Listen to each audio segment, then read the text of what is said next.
돌봄 문제에 관한 대안적 답명 재구성, 돌봄 문제에 대한 새로운 해석이고요. 제 연구는 세 가지 과정으로 진행이 됩니다. 첫 번째는 이 돌봄 문제라고 있는 현상을 해체하고 이에 내재한 공리계를 드러내는 과정이고요. 그 다음은 이를 바탕으로 돌봄 문제라고 하는 이 현상에 대해서 재규정하는 과정이 있고, 그다음 마지막으로 이를 바탕으로 돌봄 문제를 논의함에 있어 대안적인 가능성을 모색하는 과정이 있습니다. 제 연구는 개념적 연구인데 초등 돌봄의 어떤 쟁점을 중심으로 가져간다. 그리고 여기서 말하는 이 돌봄 문제란 우선 우리가 흔히 미디어나 혹은 연구에서 얘기하는 그 돌봄을 바라보는 기존 관점의 총화다라고 인식을 하고 논의를 시작해 보도록 하겠습니다. 첫 번째는 현상 해체입니다. 그래서 지난번에는 개념적 차원에 있어서는 나딩스나 토론토나 키테이 같은 학자들의 돌봄 민주주의나 돌봄 윤리 개념을 인용하면서 이 돌봄이라는 태도가 진실된 태도여야 하고 돌봄의 책임을 우리 구성원이 평등하게 가져가야 한다라는 논의를 했었고, 그 다음 교육 행정가들의 연구 논문을 바탕으로 돌봄이 하나의 정책인데 이 정책적 난점을 개선해야 한다라고 하는 하나의 이해 차원을 발견하였고, 그다음 돌봄을 사회학적 관점에서 바라볼 때 돌봄에 관해서 차별이나 혹은 소외되는 어떤 집단이 존재하고 그러한 차별과 소외가 개선되어야 한다라고 하는 사회적 정의로서의 돌봄 문제를 관점을 발견하였고, 그리고 마지막으로 돌봄이 교육, 학교의 차원으로 편입됨에 있어서 그 과정에서 실제 교육 현장에서 돌봄의 어떤 정의나 실천의 난점을 발견할 수 있다라고 하는 관점도 보았습니다. 그래서 이를 바탕으로 현상을 새롭게 바라보고 돌봄 문제를 새롭게 재정의해보자는 거죠. 이 돌봄 문제라고 하는 것을 이 다양한 관점에서 바라보면 당연히 다를 수밖에 없습니다. 그래서 이러한 시각의 차이는 당연히 존재합니다. 어쩌면 좋은 방법을 통해서 그것을 논의하고 하나의 합의점을 마련해 갈 수 있을지도 모르죠. 그런데 이런 돌봄에 대해서 다양한 입장이 놓여 있는데 이것이 우리 사회에서는 별로 좋은 방식으로 논의되고 있지 않은 듯 보입니다. 그것이 왜냐라고 물어봤을 때 저는 해석의 틀이 잘못되었다라는 주장을 하는데요. 이것이 바로 돌봄 문제라고 저는 정의합니다. 특정 문제의 원인이 단일한 형태로 특징 지어질 수 있다라고 사람들이 믿고, 따라서 문제 현상이 있을 때 그것에 대해서 책임이 특정한 데 있어 특정한 책임을 꼽는 책임자를 부르는 접근 방식을 이야기합니다. 근데 이게 왜 문제냐? 사실 아까 봤던 돌봄 문제에는 다양한 요소가 존재하고 이 요소가 한데 뒤얽혀서 구성된 복잡한 문제 현상이 바로 돌봄 문제입니다. 그러니까 돌봄 문제에 책임을 꼽으려고 해도 명확한 정답이 없다는 거죠. 근데 그 속에서 계속 하나의 답을 찾으려고 하는 순간 이 문제는, 즉 돌봄 문제는 계속 다시 풀어야 하는 문제가 되는 거죠. 현재 2024년 일본학교 정책에 대한 사람들의 반응이 10년 전과 20년 전과 동일하다는 것을 생각하면 사실 이 돌봄 인력과 공간을 100%에 가깝게 확충한다라는 것만으로 문제가 해결될 수 있는가? 해결될 수 있는 문제는 아닐 수도 있겠다 라는 시사점을 제안해 볼 수 있다는 거죠. 그래서 이론론이 아니라 다원론적인 관점에서 이걸 바라보아야 한다는 겁니다. 즉 롤즈의 이론에 기반한 다원론적 틀을 제안해 봅니다. 이 롤즈의 합당한 다원주의의 사실 중첩적 합의 정의 원칙 여러 개념인데요. 이런 롤즈의 논의들은 정치적 상황, 그러니까 각자 이 사회적인 몫이 어떻게 얼마나 누구한테 분배되어야 하는지를 논의하고 또 그 속에서 각자가 합리적으로 어떻게 얼마나 이익을 수호할 건지를 따지는 정치적인 상황 속에서 전개가 됩니다. 그 속에서 나온 개념들이 이 발표 자료에 나온 이것인데요.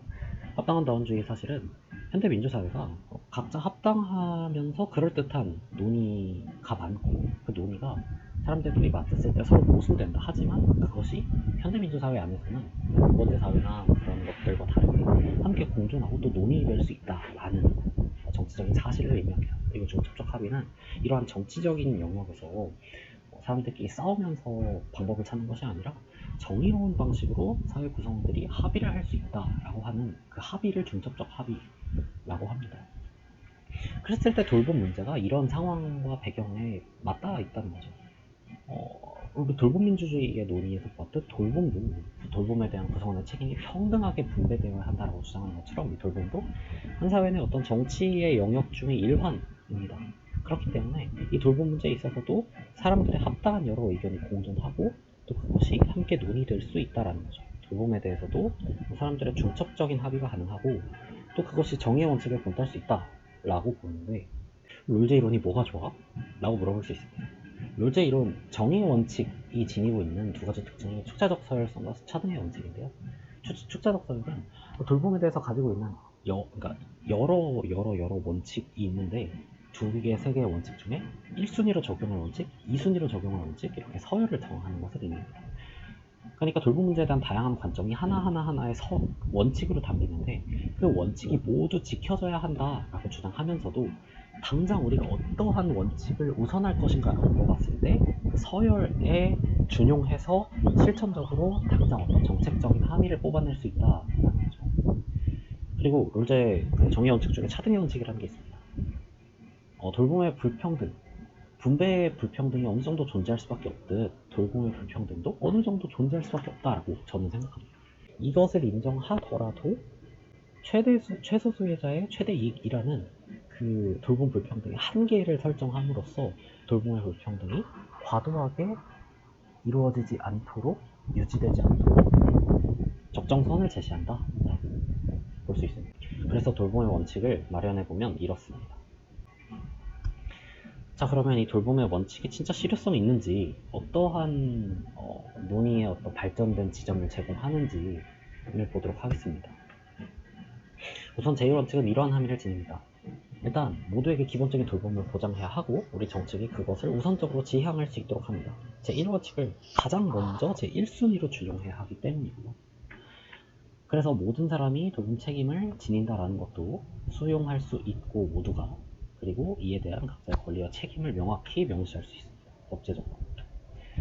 그런데 이런 생각을 해볼 수 있죠. 사람들이 이 돌봄 책임을 각자 모두 져야 한다라는 내용을 동의할 수 있을까? 돌봄 책임을 이행했을 때 너의 복지 또한 증가해, 혹은 너의 복지 또한 돌봄 책임을 이행하지 않는다면 네가 결국엔 손해를 봐 라는 식으로 어떤 사회적인 질서를 형성하고, 그런 방식으로 정책이 마련되어야, 즉 옆구리를 쿡쿡 찌르면서 너가 돌봄 책임을 지지 않으면 손해를 봐 라는 방식으로 어찌할 수 있어야 이 사람들이 돌봄 책임에 대해서 보다 민주적인 방식으로 합의할 수 있을 것이라고 보았습니다. 두 번째 원칙은 제2원칙 기회균등의 원칙인데요. 이를 통해서 현실적으로 돌봄 불평등이 존재할 수 있지만 완화해야 한다라는 방향성을 제공하고, 또 기회균등에 있어서 과연 돌봄 불평등에 대한 입장이 균등하게 논의되고 있는가를 점검해 볼 수 있을 것입니다. 물론 이런 반론이 가능하죠. 야, 근데 지금 논의가 동등할 수 있잖아. 과연 소외되는 사람이 있어? 라고 물어볼 수 있습니다. 근데 현재 논의 지평에서 명백하게 소외되는 집단이 있습니다. 그것이 바로 돌봄자인데요. 기본적으로 돌봄 노동의 지위가 낮기 때문인데요. 그래서는 돌봄 노동자의 평균 임금이 낮다, 매우 낮다라는 통계 자료를 근거로 제시했습니다. 그래서 우리가 이 돌봄 노동자와 돌봄 노동의 지위를 어느 정도 복권 혹은 보정할 필요가 있다고 저는 주장을 합니다. 그 방안 중 하나가 보조금 혹은 현금성 급여를 제공하는 것인데요. 여러 가지 논의를 했지만 가장 필요한 논의의 지점은 돌봄 분야에 대해서 현금성 급여를 제공하는 것이 돌봄 노동의 지위를 복권하는 어떤 정책적인 효과까지 마련할 수 있어야 한다는 점입니다. 그냥 단순히 돈을 주는 게 아니라, 그러려면 돌봄 분야에 대해서 현금성 급여를 제공하는 이유가 그냥 단순히 그 사람이 청구했기 때문에, 청구권을 받는 것이 아니라 돌봄이라고 하는 것이 사회적 기본제로서 사람들에게, 모든 성원에게 필요한 것이고, 그렇기 때문에 사람들이 그러한 이유로 그것을 선호한다, 보조금을 제공하는 것을 선호한다 라고 하는 관점에 기초해야 한다 라는 주장을 저는 합니다.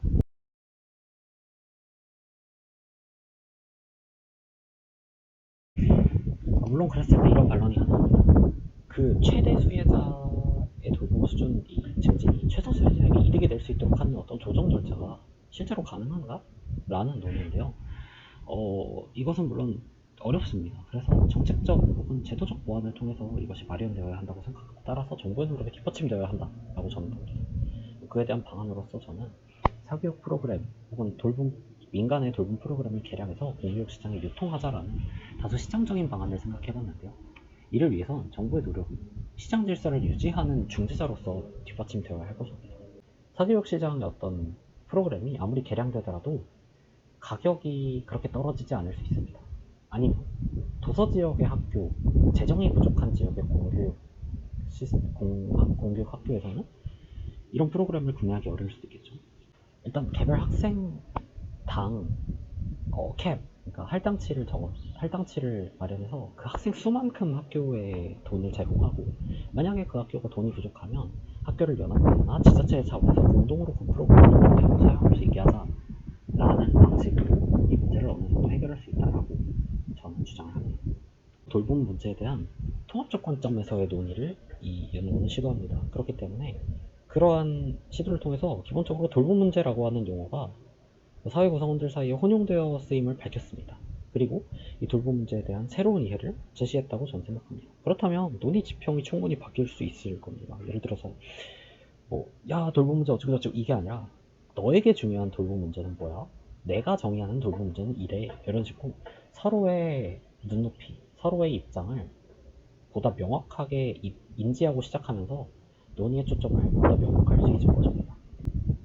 그리고 더 나은 돌봄은 무엇인가를 고민함에 있어서 이 돌봄 문제에 대한 여러 관점을 다원주의적으로 통합하기 위한 시도를 했고, 그것을 융합하면서도 전 나름의 현실성을 담보했다고 생각합니다. 후순위로 매겨지는 어떤 돌봄 관점이 그렇다고 치더라도 그 이상으로 과도하게 경시되지 않도록 나름대로 신경을 썼다고 생각을